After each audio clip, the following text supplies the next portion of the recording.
So now it said my internet was like in an issue, but anyway, it's I think I'm back. You're a little bit disabled directly to the start, but anyway, let's get started. Yeah? Scaling B2B revenue, RevOps strategies for breaking growth barriers in 2025. I think we all know the market environment we're in at the moment. So, in my opinion, RevOps can play a crucial role in order to really understand what's happening and to actually manage it. So I will introduce firstly Philipp because maybe Tony's coming back. So Philipp, you're 10 years an entrepreneur. You're very seasoned in RevOps operations. You have led commercial teams through in startups, even scaling them in Series B. Now you're head of revenue operations at Xentral ERP. And Toni, I don't know if you still hear us, but the other guest is Toni Hohlbein, the CEO and co-founder of Growblocks, very experienced CRO, brings a lot of knowledge to the table when it comes to revenue strategies, revenue operations. We just heard it, famous on LinkedIn. Yeah, everybody follows Toni with all sharing all your insights and knowledge. But very happy to have you both on board. I think from the one side, my view from the consulting world, then Toni more from the system supporting world, from RevOps, and then the actual in the fire, Philipp, from the operations side. We can discuss the strategies, but handing over quickly to you both. Philipp, can you please quickly introduce yourself? And then afterwards, maybe Toni, a couple of words about yourself. Yeah, sure. So as you mentioned, I've been working in startups for 10 plus years, first as a founder in South America, where I'm originally from. So I always had a little bit of like a broad perspective on the commercial topics, because I didn't just have to do the strategy, but also implement it, right? I was lucky enough to move to Europe in 2016, where I started working in some scale-ups, first on the mobility space, focusing on marketing, from performance marketing to leading marketing teams. And then with time, I transitioned into more broader commercial roles, from business owner, GM, to finally RevOps. I've been in Xentral for the past 1.5 years, and I'm quite happy with the experience. Xentral does ERP software, so it's purely SaaS and focusing on the DACH market at the moment. So yeah, I think it's perfect for a topic, because we're focusing on scaling our B2B side. So I'm excited to be here. Cool, nice. Toni. Maybe I'll pick it up. Thanks. I hope my internet connectivity is okay by now. So I've been doing, I think I started doing RevOps in 2012, 2013. Then actually went on to become the CRO of the organization, around like 10 million. We sold around 50 million. And then I actually jumped into the next organization also as a CRO. And we also sold that one. So that was like two really great journeys, always with a very much a full funnel or full bow tie view, trying to connect the whole thing, very data driven in my work there. So that's kind of the RevOps roots, if you will. And then I think put it into the RevOps space. I think you can put it into the RevOps space, but really giving go-to-market wide analytics to folks. We've now since actually stopped that endeavor. So I'm kind of on probably to the next one, but still plenty of experience to share that maybe can help folks listening and or watching it today. Yeah, absolutely. Cool that you're here as well. So you're both starting with one quick icebreaker question, and that's, what's one RevOps strategy or tool you're excited about to implement in 2025 to really drive revenue? Yeah. So maybe Philipp, to you first. Yeah, sure. What's your take? Well, I think excited is a weird word. I'm curious. It's the better term, I would say, to test out maybe some of these SDR AI agent tools. There's a lot of hype around it, right? At least if you're on LinkedIn, everybody, I don't know, is selling it like it's the future. To be honest, I'm a little bit skeptic. I know it's probably not the most popular thing to say, mostly because I've been getting a lot of these, like personalized messages, but somehow I get the same message from 3 different companies. It's like, oh, Philip, you went from lead to head. It's like, okay, how personalized is it if multiple companies do it? But in general, I think it's obviously going to impact, our work a lot, and I want to see what is possible, and then how probably like we can mix that with our human processes as well. So I think that's going to be an interesting one, mostly for outbound, right? Fair. I have an opinion there as well. But Tony, what you're excited about in 2025? I mean, kind of saying AI for 25 is almost starting to be a little bit boring. But I think it is still the thing that's going to be probably dominating at least revenue operations in 25. What I'm picking up is that actually all of the developments in AI is by far surpassing what organizations can actually adopt and implement. So I think there's a massive gap kind of starting to form. AI SDR is so 2024. Like, what's 2025 going to be about? And honestly, I think if you think about who in the organization could be best in implementing and leading the charge in this whole AI wave, I think RevOps might be one of those contenders, right? Kind of sitting in the middle of the GTM, being very technical, being very data driven. Very process driven. All of these things are fantastic for RevOps then to kind of take this AI wunder thing and turn it into something cool, right? So I'm not specifically excited about like a single play, like replacing AEs or SDRs or marketing or whatever it might be. I'm excited about RevOps actually hopefully emerging as this function that uses those new tools and implements them in the go-to-market to, drive revenue or reduce costs, right? Or do both. And I think there's an opportunity for that. And I think picking this up a little bit, because I believe the AI can bring a lot of value, right? And it's quite exciting what it happens, but not in a way that we further automate the next outbound approach to send more emails nobody wants to receive. Yeah. And frankly speaking, I don't believe it. I don't know why there's another hype, because it's just a more efficient way writing more emails nobody wants to read. Yeah. And I don't know why I would implement a strategy on things I don't want to receive, because if I perceive my customers as humans, I guess they would like to get the same, or they don't want to get the same things I don't want to get, in some way.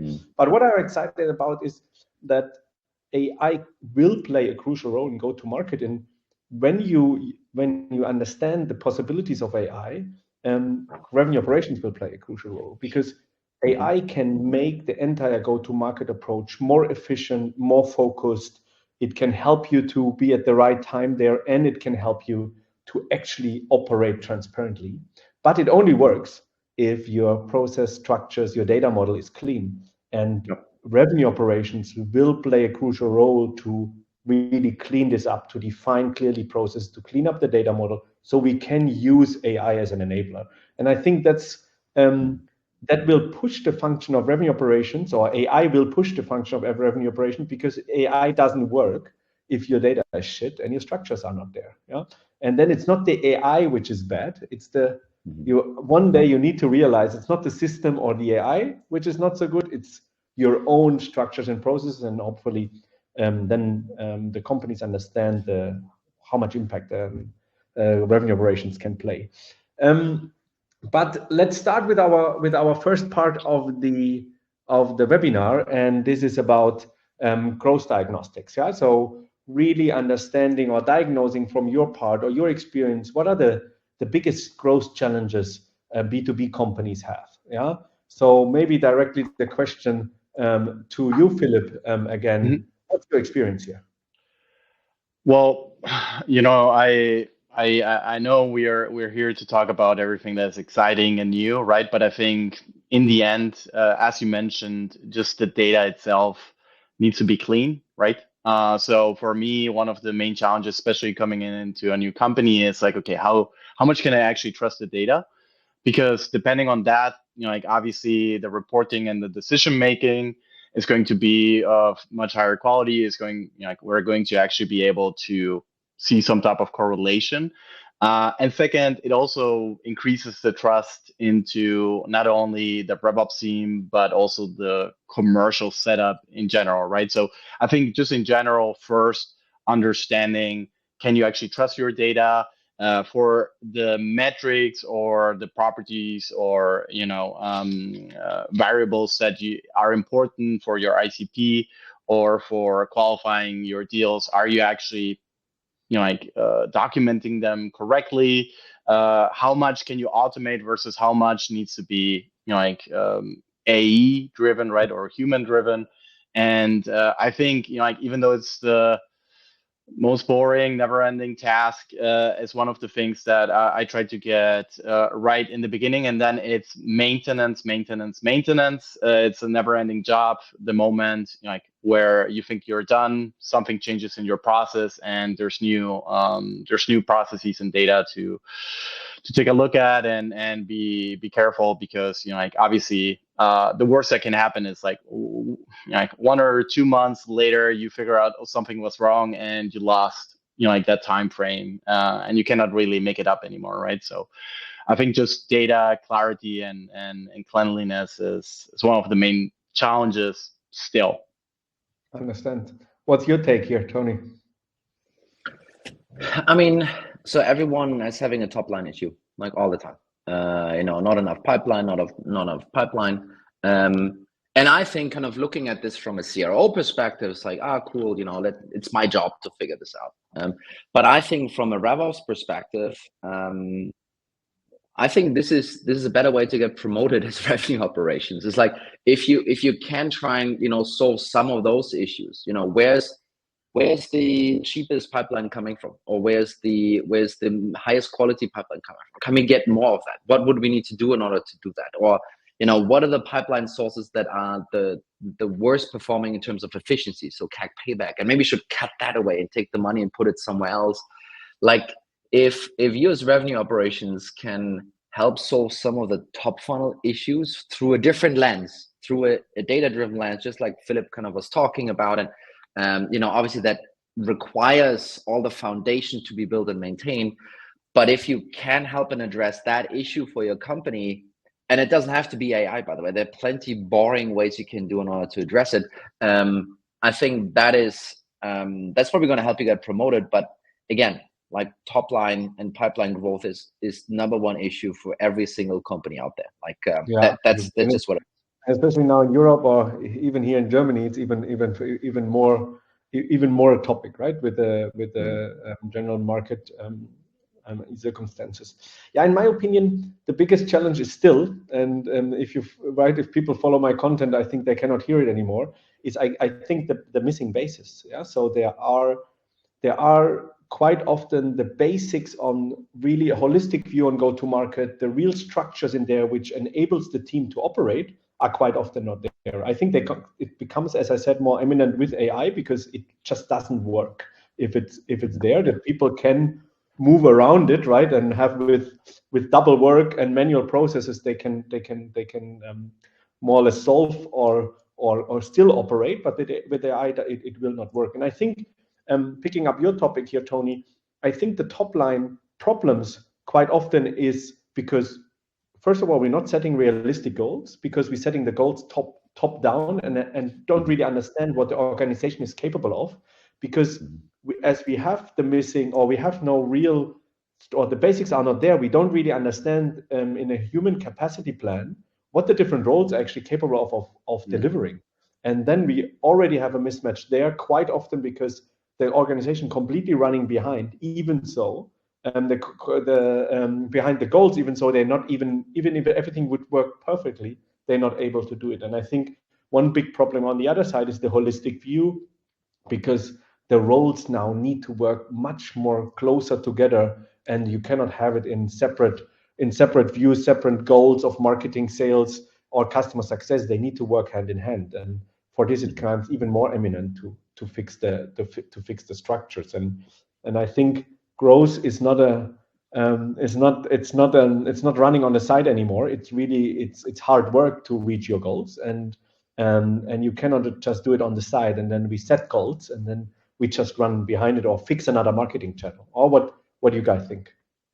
If I may jump in, actually, sorry, Philip, go first. No, I just wanted to clarify. So are you talking about, like defining the ownership in the funnel from the different commercial stakeholders? Is that it, Michael? No, yes, it's actually both sides. And on the one side, to really understand, to have a streamlined structure along the entire customer flow, right? And then obviously defining what happens along the different steps. What is the goal of the different steps? And then responsibility is definitely a topic. But first is what do we do when do we acquire what, and what are we capable of doing when? Because when you look at efficiency, right, we have a certain number of hours available a month, per role, and then you and if you really plan it down, and then when we look into the companies, we see goals, and then we see let's say the structural setup as well, the team setup. We say, look, there's no chance this team is going to reach those goals, because if we break it down on human capacity level from SDRs, AE, and customer success, there's a huge gap on what we dream to achieve and what's actually achievable, because with the ACV connected with the human capacity plan and the setup, which is quite often highly inefficient, we cannot reach it. And I think that's, for me, the basics in order to really operate. And just kind of for me jumping in on this, it's I mean, Growblocks has been basically kind of selling some of that idea, right? And I can just tell you now, from having done this for a while, and for everyone listening, this is an incredibly boring thing to say to anyone. It's like, oh, you need to get the basics right, and then you can do the other stuff. It sells really terribly, by the way, but it doesn't make it less true. Like this is kind of really important to understand. And I'm not sure where I heard this. It might have been from you, Michael, or someone on your team or something like this. But they were basically comparing it to finance and accounting. And they're basically like saying like, hey, listen, you want to have this financial plan, you want to have your annual, review, you want to do all of these things. Guess what? You cannot do these things without properly closing your books every month and doing all the boring tasks, behind it. Then you can do the higher level stuff. And I think we in go-to-market need to a little bit grow up here. Like we need to close our books monthly. We need to do all the boring stuff, all the accounting stuff that no one wants to do, but they still have to be done. And once we do these things again and again and kind of doing them correctly, then we can build on top and actually kind of do the strategic things, that everyone wants to achieve. Only then this is possible, right? And I think what has been drilled into the CPAs and accountants of the world over actually them getting education, by the way, they have an actual education, we don't. Like that part is just missing so often, right? And people are like, oh, I think this monthly business review, I think that's boring, and screw those numbers. But I really want you now to figure out how we're going to grow faster, Michael. Kind of please. Everybody loves to do strategy, Everybody loves to do strategy. Do some slides, and we do some top-level strategy part. And Toni, I think you nailed it here, because that's what we see quite often. Let's say, for example, we do this implementation of Salesforce and HubSpot, and quite often we have clients approaching, and then they say, send us an offer. And it's like, I don't know if I can send you a proper offer with spending 1 hour with you. You have 100 people in go-to-market.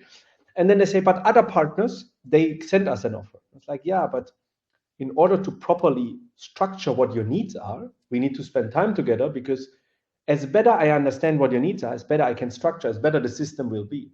And the general mindset on the market is, we don't want to spend this time because the tool will solve our problem, or we just give it to this, or we build a workaround and it will solve our problem. And then most companies come to us, they either say the system is not good or the people are not good.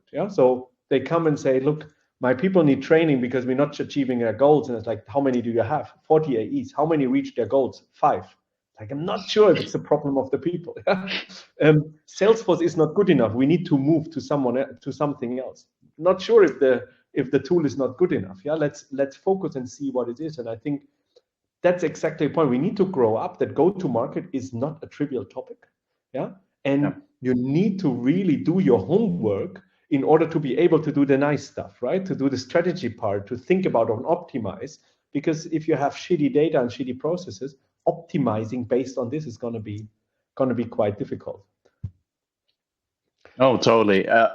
Maybe just to finish as well, the thought there, Michael. I think it's as well a little bit of like this legacy cultural thing from startups, right? Where it's like growth hacking, like silver bullets that make you 10x by tomorrow. And we want a quick fix. Yeah, exactly. And this guy came from this company, and he will fix it. And Yeah. in the end, I think it's more of like it's an iterative process. The more you keep working on it and keep improving it, I call it micro optimizations, right?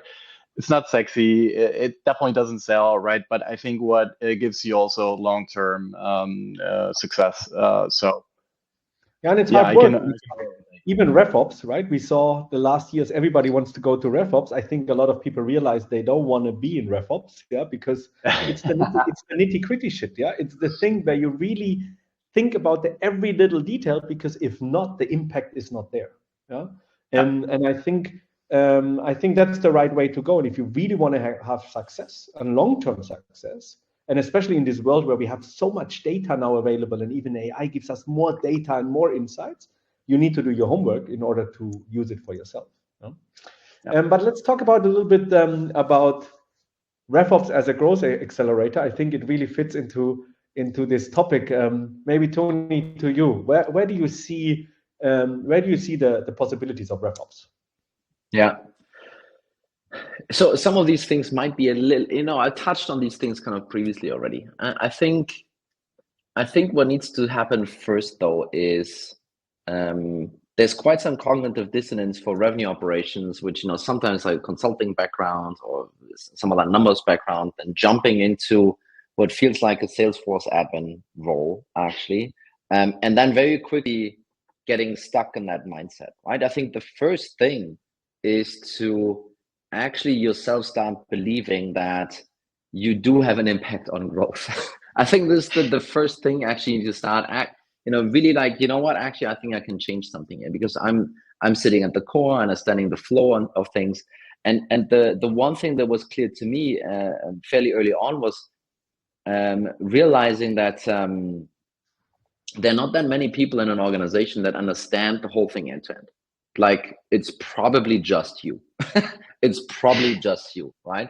And I'm not saying that you need to be the pro in marketing ops and in CS ops and kind of every single detail, but you have an understanding of all of the different streams of revenue kind of come together and merge and then split again and so forth, right? You're probably the only person in the organization. So how can you use this for helping the organization grow? Well, you can. You shouldn't be challenging the VP of sales at her own expertise area. You shouldn't be saying whom to fire and whom to coach. That makes you extremely unpopular really quickly.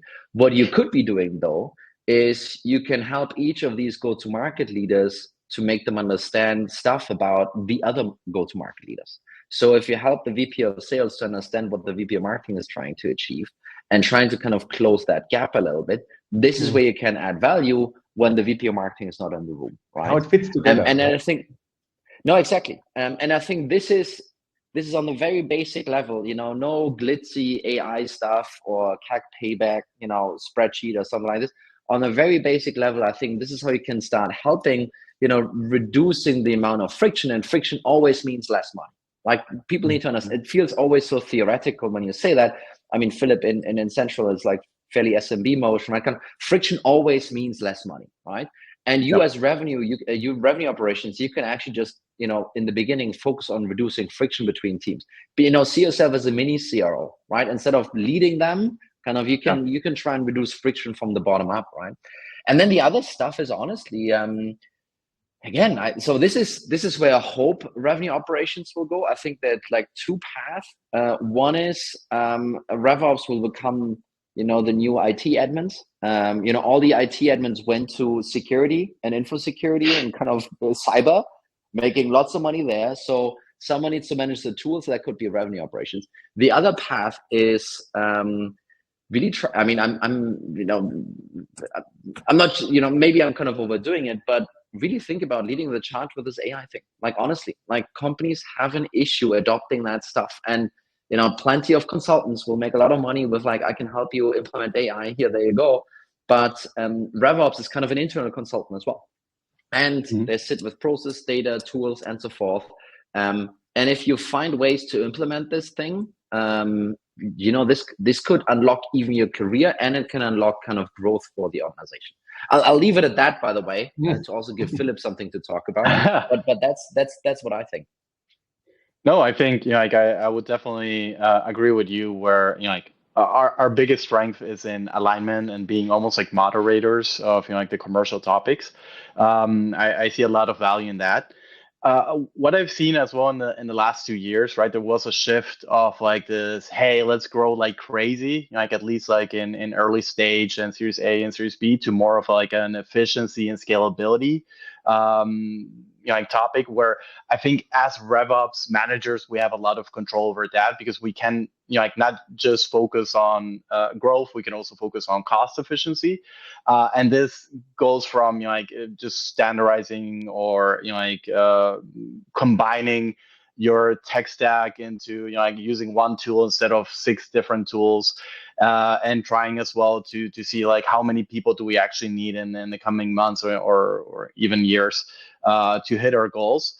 Because even though I am being pushed, obviously, to still hit like the high revenue numbers, there has been a lot more focus lately on cost reduction, and as well on scalable processes that can work, like for like maybe one region, but then as well, can we use this to expand into other countries without like with the minimum setup possible. And I think like obviously it's a challenge, but also an interesting perspective, like to go from this like hyper growth mentality to, okay, how can we actually reach profitability, like in the near term. Fair. Yeah, I think seeing RevOps as the kind of facilitator and go-to-market is an interesting view from you both, right? So, because the challenging part is that we have in go-to-market, we have the triangle, right? We have the people who are serving the clients, we have the clients, and then I would say we have the data. So we need to structure something which enables the people to do their job best, serving the clients while generating data, which helps us to optimize. Yeah, and understanding or having an understanding of all three is quite challenging, which makes RevOps a very challenging job. Yeah. On the other side, what you said, Toni, I think this is completely right? Because I don't need to tell the VP sales how to do their job. Yeah. Or I don't even need to educate them. Yeah. But and let's say all the area leaders or the areas, obviously they focus on optimize their area, and that should be there. Yeah. If not, we don't need the department leaders. But what we can do is somebody needs to hold the holistic view on everything, right? How does it fit together? How does marketing, sales, customer success, and we always see it as sequential, but they're not sequential. Yeah? Ideally, marketing is underlying through all the phases, even so they have a starting part. But how do they fit together? And how do their requests? How can I take their requests and put them on put them through a kind of filter to saying, look, hey, your request, I heard it.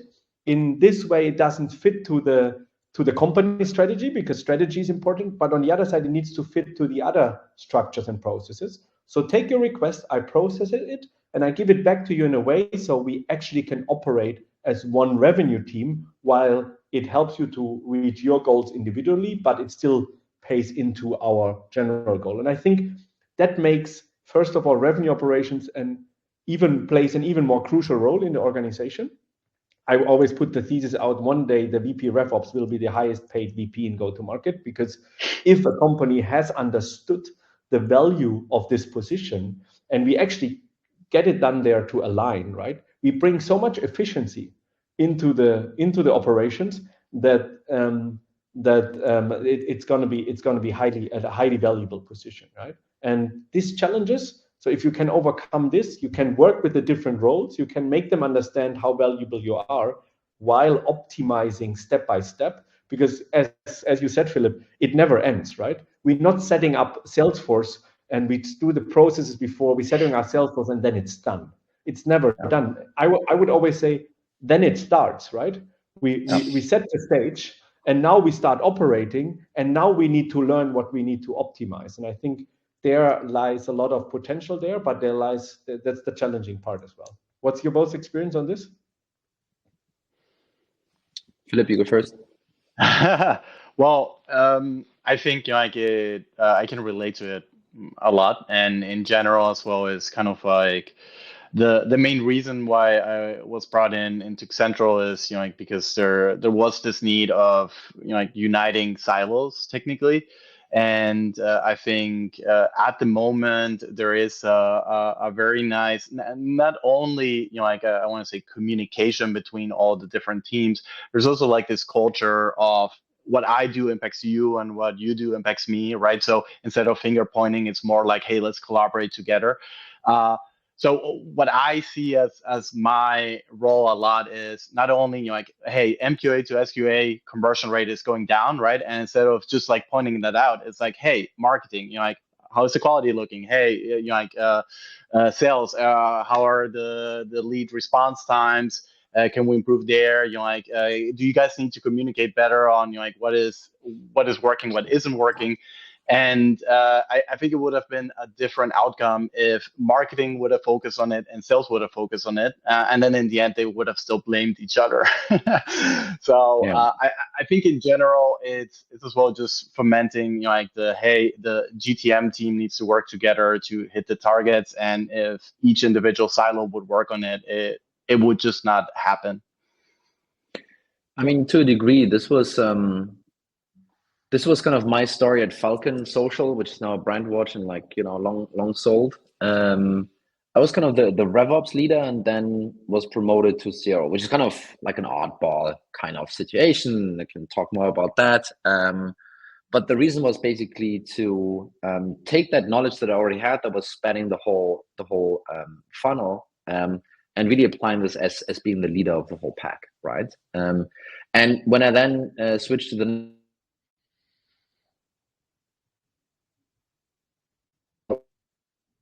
Now we cannot hear you.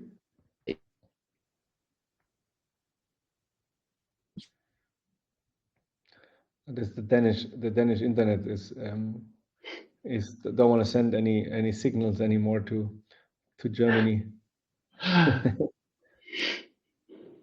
Let's see if he comes. Now you're back. I was talking through it. Yeah, but let's. We learned when you got promoted to CRO, then we were. Yeah, that was the gist of the story also. No, but basically my point was like getting promoted, then kind of really unifying the whole thing. That was kind of the idea. When I then jumped to the next organization as CRO, the thing I did was to take my RevOps from the previous organization to really then help me execute all of that stuff, right? Because then it becomes a change management thing, not just aligning silos, but then it's like, okay, a new organization, lots of kind of stuff to be changed. And then RevOps is actually a change management driver. And that's kind of how I saw it. Yeah, absolutely. Fair. But let's talk about, I think that's a real good point, because RevOps is in the end a change management driver, definitely. Yeah, it prepares it and it needs to drive it. Yeah. And with a full view. But let's talk about a little bit about our last point, right? Which are actionable strategies for breaking growth barriers. Yeah. So we said at the beginning, right? There are top level problems. We have possibilities with AI. We have process topics. But maybe you, Toni, first. What are your, let's say, groundbreaking strategies, or what are your strategies to actually really breaking the growth barriers? So what companies need to do? It's not going to be groundbreaking.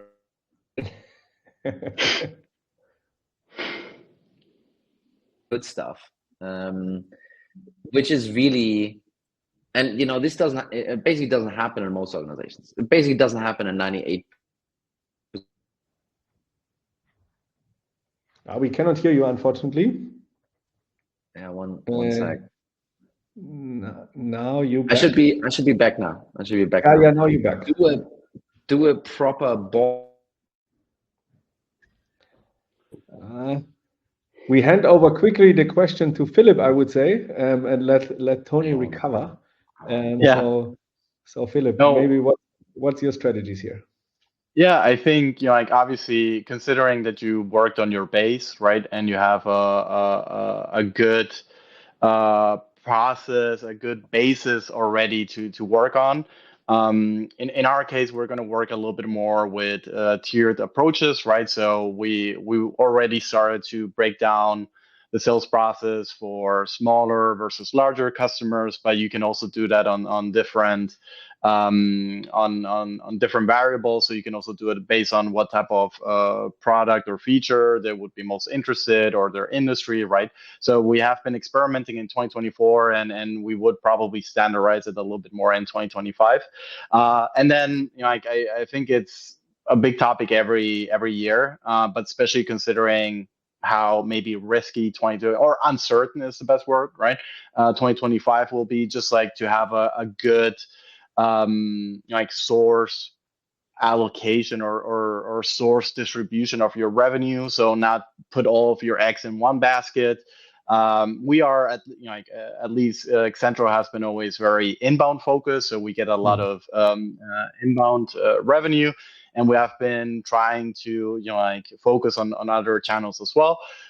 And next year we'll focus a lot on partnerships, and I think that's something that considering AI and outbound and how it's slowly becoming a little bit of, I don't know if you know the concept of the dead internet theory, right? But the more AI is out there, the less relevant is the content that you get, so you react less to it. And I think with partners is going back to a little bit of more of that old school face-to-face, going to events, talking to people, getting introductions, and getting that social validation. So partners, referrals is something that we are focusing a lot. And I see almost like the partner strategy as almost like its own sales process on how do you acquire partners, how do you move them down the funnel, how do you create the tech stack to attribute revenue for them, so you have the right incentives, and then as well, how do you treat leads coming from partners differently to actual leads, so you can actually get that efficiency as well, right? Because in theory, the conversion rate should be higher, as well, sales duration should be shorter. So no, I think that's a few of the things that we will be focusing in 2025. Fair, interesting. Toni, now you're back, so let's see. When I start talking, it's probably going to cut me off again. Yeah. But my point was actually, start creating that clarity, what's working on, what's not working in your organization. I think that clarity is usually missing. And the way you create that clarity as revenue operations, you do a board level quarterly business review. So board level QBR. Just, what are the different revenue streams? How's it performing? Where do we think we're falling short? What should we be doing about this? And I can tell you, most organizations actually don't know. They actually don't know these kind of insights. Maybe they're going to hire Cremanski to help them fix that stuff. But just that level of insight usually is not there. And then, if you want to make decisions without that insight, it's extremely difficult, right? And at the same time, it's also a growth strategy for the role itself, because once you create that, you're not going to send it to the CEO. You're going to send it to the go-to-market leaders. But I can promise you it will find its way to the CEO. Someone will forward this thing. And from there, it's going to be like, oh, it's quarter end, like a week after. Can we have this slide deck again with those numbers? And suddenly you're sitting in the boardroom, right? Suddenly you're kind of, not in the boardroom, but like suddenly you're talking to C-level and discussing these numbers, right? And I can promise you, some of those slides will find their way into the board deck. And that is kind of good for you as a revenue operations professional, but it's also great for the organization to actually start understanding what's working, what's not working, what's going on, and what you then should be doing about it. No, absolutely. And reviewing this, right? Not only doing a QBR with your clients, but really QBRing yourself, looking at what can I actually understand, right? What in my organization, where are blind spots? And on the other side, how the channels are operating, how the different roles are operating, and where are we with goal attainment and what's missing, right? You can make an exact overview on the key topics and then break it down. I think it's a really interesting approach to do so. And yes, indeed, we're doing this exactly, helping the clients to look at it this way, because I think this is crucial, because quite often we don't look at the mistake. So we don't look at us, right? We always find something is responsible, right? The easiest way, the system is not good, And I think as better we focus on us, and as more we focus on efficiency metrics, Like, I don't know, I always put out there the OTE to revenue ratio, where I say, look, if I focus on this and I set a goal that I I don't know, I'm at 1 to 5 and it's not so nice. And I want to actually in the next 2 years get this to 1 to 5. And I set this as a goal. I completely look very have a complete different look on all my go-to-market operations. Yeah, because I need to optimize, I need to streamline, and I need to focus on that they spend less time on things and that we spend time on the right things and the channels work, because then it's the only way I can reach the goals. And if I put this kind of efficiency metrics in, and revenue operation comes much more important, because they are the drivers for this. So I think very interesting views. Thank you both. I think we learned that in the beginning, all companies have a top level problem. And I think this is going to continue definitely in 2025. We learned that the basics need to be done, the crucial role about RevOps and how they can be as a facilitator throughout the roles and really help them to understand how they can optimize and contribute into the big pictures. And I think we learned that the RevOps can play a crucial role in evaluating their own operations and driving innovation or driving efficiency. So thank you both for your time. Very interesting discussion. I could have continued it further. I really liked it, and I hope we speak soon. Yeah, thanks a bunch. For sure. Thank you, Michael. Cheers. Bye-bye. Bye-bye.